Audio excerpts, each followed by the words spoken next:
They'll just lay down. What? They'll just lay down. I teach kindergarten. I'm more than capable of getting their Teacher voice. Hello, everybody. Can we do some call and response? For those of you that do not know me, my name is Leah Porter. And I'm just going to give you the caveat right now that I am very type A, which means that I spent a lot of time working on this speech. And a couple of days ago, I actually hand wrote it out over 5 beautifully crafted scrapbook pages and then realized that that was going to be a mess. So I am going full millennial here and using my cell phone. So just to give you that caveat. Just to let you know, I'm also an extremely emotional person. So let's try to not have me be so hysterical that you don't understand what I'm saying. So here's hoping that I can get through this without totally losing it. So, whew.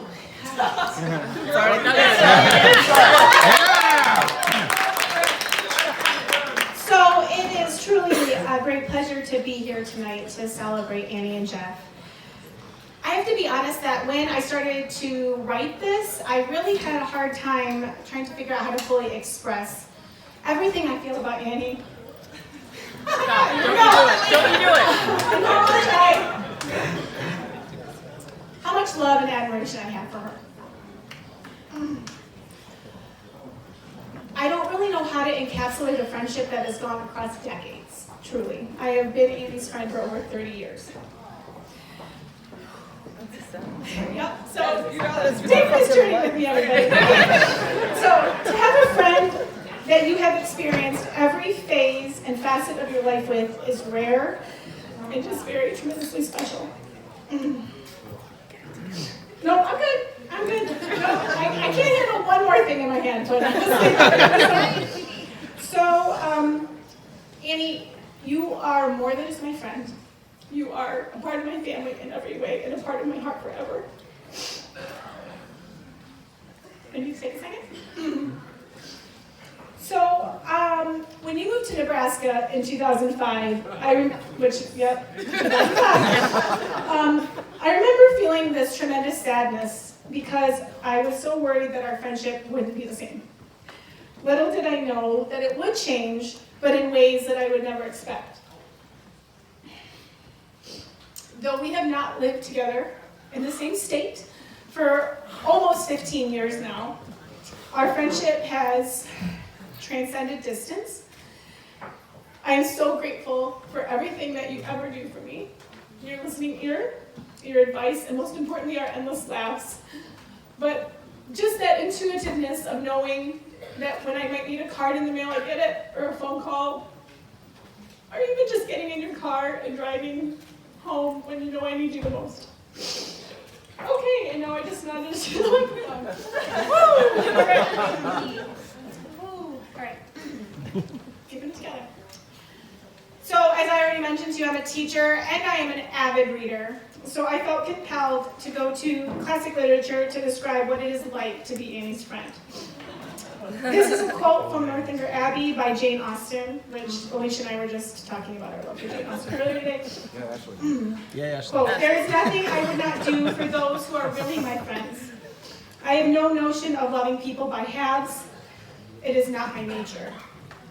This is you, Annie, through and through. And if you walk around this room tonight, it is evident because of all the lasting friendships you have built around this country and beyond. And I'm just so grateful that I get to call you my best friend. So, Jeff. Okay.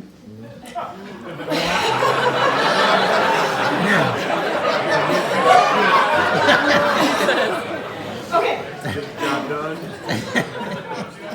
When you and Annie began dating, I have to say that Annie and I broke down each and every moment of those first dates. And I have to tell you that that center console in your truck was particularly frustrating. Let's just get it out there.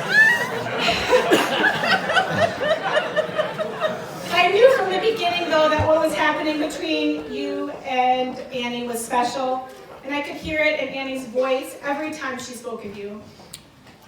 With Annie, she gives her all to everything she does, but especially to the people that she cares about. I know from our friendship that you have maybe the best wife on the face of the planet. one that will be your biggest cheerleader, incredibly loyal and caring, and will be there with you through all the celebrations and struggles of life. I can also say that she will be the lovely homemaker that you would expect, making meals and sewing up a storm, but simultaneously being a badass feminist.